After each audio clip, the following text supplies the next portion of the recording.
Hi friends, అందరికీ నమస్తే. ఈరోజు నేను అనుకోకుండా పోలవరం మా సతీష్ తమ్ముడు వాళ్ళ ఇంటికి వచ్చాను. అలా సరదాగా కాసేపు రెస్ట్ గాలికి పంట పొలాలు చూద్దాం అని చెప్పి ఇలా వచ్చాను ఫ్రెండ్స్. చూడండి, ఇలా ప్రకృతిలో ఇలా అప్పుడప్పుడు వస్తుంటే ఎంతో సరదాగా ఎంతో ఆనందంగా ఉంటుంది. చూడండి ఫ్రెండ్స్, ఎంత చల్లని గాలి, చక్కటి వాతావరణం, అలాగే పచ్చటి పైరు ఇలా చూస్తుంటే మనకి అప్పుడప్పుడు కూడా ఎంతో ఆనందంగా ఎంతో సరదాగా ఉంటుంది ఫ్రెండ్స్. చల్లని గాలి, వాతావరణం, పక్కన ఏరు, చెరువు ఎంతో సరదాగా ఉంటుంది ఫ్రెండ్స్. అప్పుడప్పుడు మీరు కూడా ఇలా చేస్తుంటే మన ఆరోగ్యానికి మంచిది. మనం ఎంతో సరదాగా హుషారుగా ఉంటున్నాం ఫ్రెండ్స్. అప్పుడప్పుడు మీరు కూడా అలాగా పిల్లలతో కానీ ఫ్రెండ్స్తో కానీ గడుపుతుంటే ఎంతో సంతోషంగా ఆనందంగా ఉంది ఫ్రెండ్స్. చూడండి ఫ్రెండ్స్, పైరు ఎలా ఉందో సరదాగా.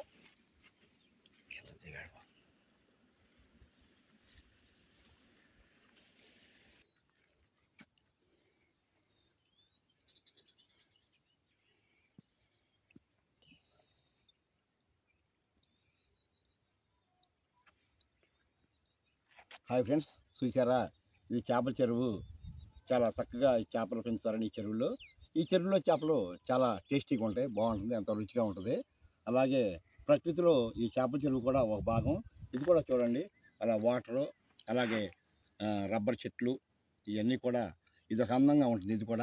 దీన్ని కూడా చూసి మనం ప్రకృతిలో ఎదిగితే చాలా ఉంటాయి ఫ్రెండ్స్. ఎన్నో అందాలు ప్రకృతిలో ఉంటాయి. వాటన్నింటినీ కూడా మనం చూసి ఎంజాయ్ చేయాలి, అందరికీ చూపించాలి, అందరం సంతోషంగా ఉండాలి. చూడండి ఫ్రెండ్స్, ప్రకృతిలో ఎన్ని అందాలు ఉన్నాయో.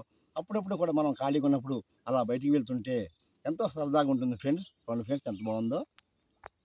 ఓకే ఫ్రెండ్స్, జై హింద్. బెజవాడ క్రియేషన్స్, మీ బెజవాడ కనకపోతురాజు. నమస్తే.